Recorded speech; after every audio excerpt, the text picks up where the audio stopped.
Moikka, mä oon Tarja. Tiedätkö, mä ajattelin nyt puhua semmoisesta asiasta, että miltä tuntuu, kun naiselle sanotaan, että sä oot liian vanha. Niin, ei sitä kukaan nainen halua oikeastaan kuulla. Kyllä se on vähän niinkin, että erikoisinta siinä on se, että useimmiten niitä sanoo sit samaikäinen mies. Sitä ei ikinä sano 25 vuotta nuoremmin tai 15 vuotta vanhempi. Ja sillä ei ole itse asiassa mitään tekemistä sen kronologisen iän kanssa, vaan jostain kumman syystä sitä käytetään lyömäaseena. Niin hienoa kuin ikääntyminen on. Siis se, joka vuosi susta tulee toivottavasti fiksumpi ja jotenkin niin kuin filmaattisempi tyyppi. Kun mä katson pariskuntia, joilla on suuri ikäero, mä ajattelen, että siinä suhteessa tarvitaan hirveän paljon enemmän semmoista rakkautta ja ymmärtämystä ja toisen ihmisen kunnioitusta. Ja sehän on sellainen vanha klisee, että kun mies täyttää 50, niin se alkaa katselemaan nuorempia naisia. No, en mä tiedä, onko se totta vai ei, mutta kyllä siinä sitten haasteita kuitenkin on. Niin kuin haasteita on tietysti toisinkin päin. Mulla on täällä paperi, koska mulla on niin hirveästi asiaa, mitä mun pitäisi puhua, niin sen takia mulla pitää olla täällä paperi, mistä mä lunttaan. Mutta jotenkin se on aina niin kuin sallitumpaa niin päin, että on vanhempi mies ja nuorempi nainen. Vaikkakaan Erikalla ja Danillä ei ole todellakaan ollut helppoa, että suukko heille ja tsemppii siihen kaikkeen. Ootte ihana pari. Mua on satutettu ikäkortilla lukemattomia kertoja. Eka kerran muistaakseni 34-vuotiaana. Nyt tälleen 61-vuotiaana hymyilyttää se, että 34-vuotiaana on ollut liian vanha johonkin tai jollekin. Musta on niin väärin jotenkin se, että kun mies vanhenee, niin se on vaan niin kuin sulka siihen charmantiuden hattuun. Ja sitten kun me naiset niin kuin vanhetaan, niin meistä tulee jotenkin semmosia näkymättömiä. Se, että mä oon 61, on fakta ja fine. Mä oon ihan sinut sen asian kanssa. Mä oon tarttunut joka ikisen vuoden tullakseni tällaiseksi ihmiseksi kuin mikä mä nyt oon. Ja mä en tiedä, että kun mulla on sanottu, että Tarja, että sä oot liian vanha, mikä siinä on ollut se perimmäinen tarkoitus. Kyllä mä tiedän, että mä herätän intohimoja laidasta laitaa ja joskus on ihan, tekisi mieli vähän kirjoittaa, että joskus on tosi rankkaa olla niin suosittu ja vihattu yhtä aikaa. Siis olla niin marginaaleissa. Se olisi hirveän helppoa olla sellainen keskiverto, sellainen hajuton ja mauton. Ja se kuorotyttö toinen vasemmalta. Mutta kun nyt ei niin ole, kun herättää niitä intohimoja, niin sitten saa kyllä kuulla kunniansa.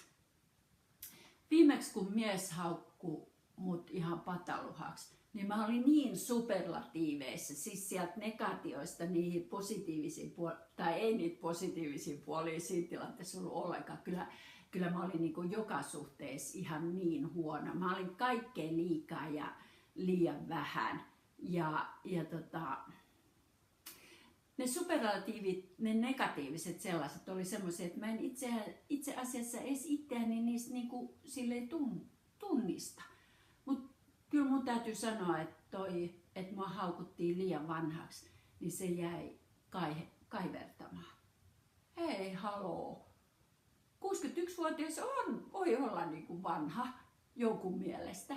Ja kyllähän mä sen itsekin tajun, että mä oon vanha jo joihinkin asioihin. Mutta ei se tee musta vielä mitään semmoista täysin förpii tyyppiä, että kyllähän mä oon ihan niin kuin vielä tässä elämässä mukana ja toivon, että on kauankin aikaa.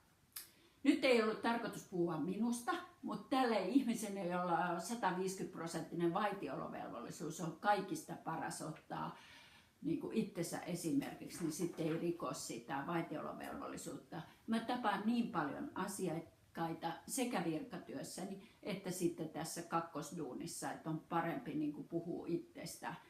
Voi kuulostaa tosi itsekkäältä, mutta se on turvallista. Mutta sitten jos nyt mennään siihen vielä, että se saamarimies haukkui mut ihan pataluhaksi, niin siinä oli semmoinen hyvä puoli, että mä aloin miettimään niin kuin itseäni ja vanhentumista syvällisemmin. Ja kuuntelin mun kanssasisäreitä herkällä korvalla ja sitten mun asiakkaita. Ja sitten kun mä keskustelin tästä mun ystävien kanssa, niin ne sanoivat, että ala Tarja tubettaa, että kerro näistä asioista niin kuin laajemminkin.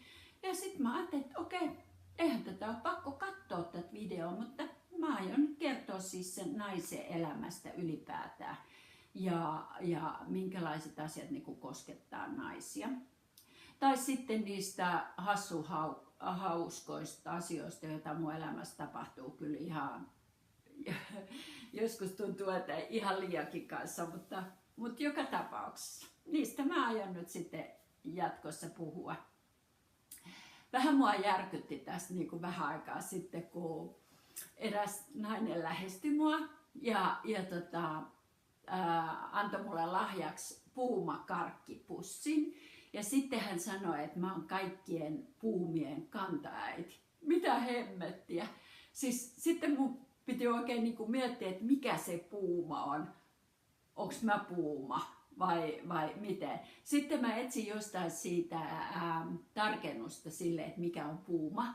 Niin puuma on kuulemma semmoinen nainen, josta 10 vuotta nuoremmat miehet kiinnostuu. Eikä niin, että se nainen kiinnostuu niistä 10 vuotta nuoremmista kavereista. No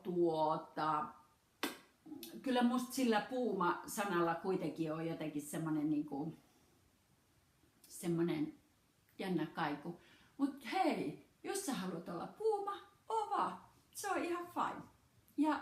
Ja miksei se voi olla niin päin, että nainen kiinnostuu 10 vuotta nuoremmasta tai 25 vuotta nuoremmasta.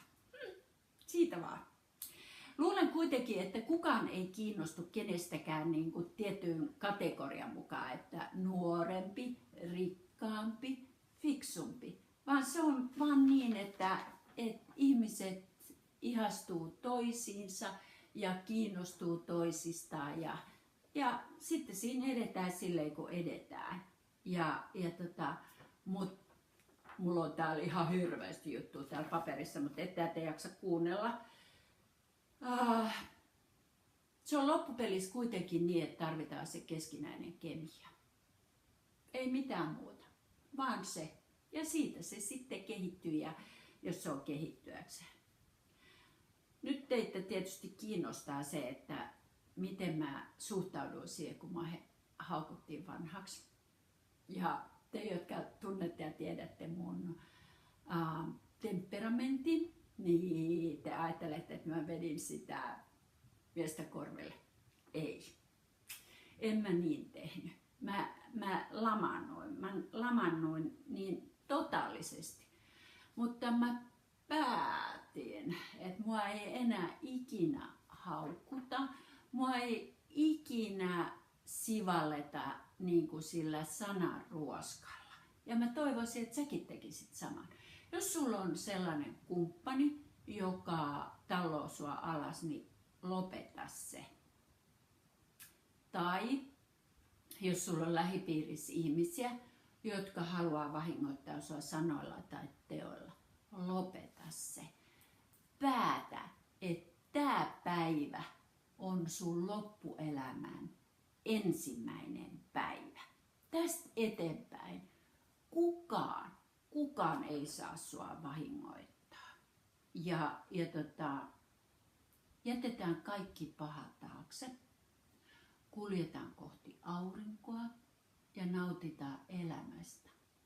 Seuraavalla kerralla mä ajattelin jutella siitä, että minkälaista on mennä eka kerran treffeille pitkästä aikaa.